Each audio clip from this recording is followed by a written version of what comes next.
ఆ జిల్లాకి నేనే ఇన్ఛార్జ్ మంత్రిని అధ్యక్ష. ఉమ్మడి తూర్పుగోదావరి పశ్చిమ గోదావరి జిల్లాలకి ప్రధానమైనటువంటి సమస్య డ్రైనేజ్ సమస్య అధ్యక్ష. దీనికి కారణం ఏమిటంటే ప్రతి సంవత్సరం డ్రైనేజ్ మెయింటెనెన్స్ చేస్తే తప్ప నీరు ఫ్లో అయ్యే పరిస్థితి లేదు. దురదృష్టం ఏమిటంటే లాస్ట్ 5 years ఆ 2 జిల్లాల్లో ఒక్క పైసా అంటే ఒక్క పైసా డ్రైనేజ్ సిస్టమ్ మీద ఖర్చు పెట్టకపోవడం వల్ల మొత్తం డ్రైనేజ్ అంతా పూడికిపోయి ఇటు వరి వ్యవసాయానికి కొబ్బరి చెట్లకి తీవ్రమైనటువంటి నష్టం జరిగిన విషయం కూడా ఈ సందర్భంగా సభకు తెలియజేస్తున్నాను అధ్యక్ష. నేను నిమ్మల రామానాయుడు గారు ఇద్దరం కలిసి దీన్ని శాశ్వతంగా పరిష్కారం చేయాలంటే ఏదో సంవత్సరానికి 2 కోట్లు 3 కోట్లు ఇస్తే దానివల్ల ఫలితం ఉండదు.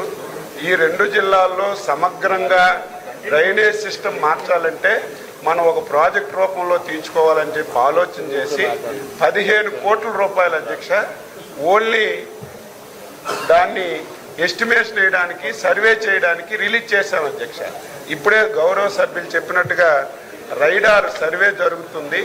వీలైనంత తొందరగా ఈ 2 జిల్లాల్లో డ్రైనేజ్ సర్వే అంతా చేసి గౌరవ ముఖ్యమంత్రి గారి దృష్టిలో పెట్టి ఏదైనా ఒక బ్యాంకు సహకారం తీసుకొని డ్రైనేజీలన్నీ ఒకే సందర్భంలో బాగు చేయడానికి ఒక ఆలోచన చేస్తున్నామని చెప్పి మీ ద్వారా ఆ 2 జిల్లాల్లో ఉన్నటువంటి గౌరవ సభ్యులకి ప్రజలకి తెలియజేస్తున్నాను. రెండవది మల్కీపురం మామిడి కుదురు మండలాల పరిధిలోని సుమారు 9 గ్రామాల్లో అధ్యక్ష, అది కేసనపల్లి శంకరగుప్తం గ్రామాల చుట్టూ ఉన్న ప్రాంతాలు మరియు రాజోల్ నియోజకవర్గంలోని ఇతర ప్రాంతాల్లో పెద్ద ఎత్తున కొబ్బరి చెట్లన్నీ ఎండిపోయి మొత్తం పడిపోయాయి అధ్యక్ష. ఇది తెలిసిన వెంటనే వ్యవసాయ శాఖ మంత్రిగా ఆ జిల్లా ఇన్ఛార్జ్ మంత్రిగా మొత్తం ఆ ప్రాంతం అంతా గౌరవ శాసనసభ్యులతో కలిసి మొత్తం పరిశీలించాం అధ్యక్ష.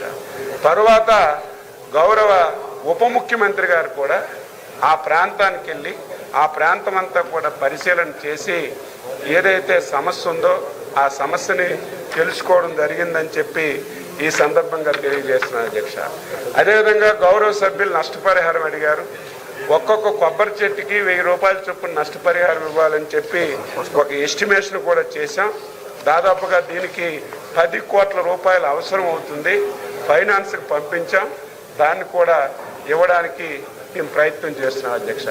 దీనికి తోడు గౌరవ ఉప ముఖ్యమంత్రి గారు వెళ్ళిన తర్వాత మేము కూర్చొని ఒక సమావేశం పెట్టి ఇరిగేషన్ మంత్రి గారి దృష్టిలో పెట్టి ఏదైతే ఈ ఉప్పలకుత్తం డ్రైన్ ఉందో తాత్కాలికంగా దీనికి చేయకపోతే చాలా ఇబ్బంది వస్తుందని చెప్పి దాదాపుగా 20,77,00,000 రూపాయలు ఇరిగేషన్ నుంచి మంజూరు చేయించి గౌరవ ఉప ముఖ్యమంత్రి గారే స్వయాన వెళ్ళి అక్కడ పనులకు కూడా శంకుస్థాపన చేసి పనులన్నీ కూడా ప్రారంభించాం.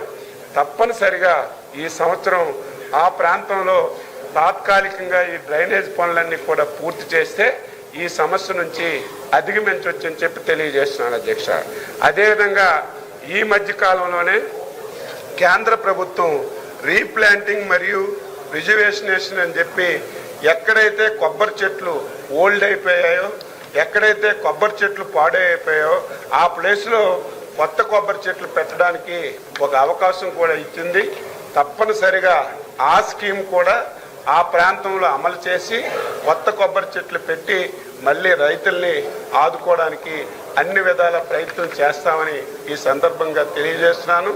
ఆ ప్రాంతంలో ఉన్నటువంటి సమస్య జిల్లా ఇన్ఛార్జ్ మంత్రిగా వ్యవసాయ శాఖ మంత్రిగా పూర్తిగా అవగాహన ఉన్నటువంటి వ్యక్తిని కాబట్టి ఆ సమస్యను పరిష్కరించి ఆ ప్రాంతంలో ఉన్నటువంటి రైతులకు మేలు చేయడానికి రాష్ట్ర ప్రభుత్వం తరఫున అన్ని విధాల ప్రయత్నం చేస్తామని మీ ద్వారా సభ్యులకి ఆ ప్రాంతంలో ఉన్న రైతులకు కూడా తెలియజేస్తున్నాం. ఓకే అండి.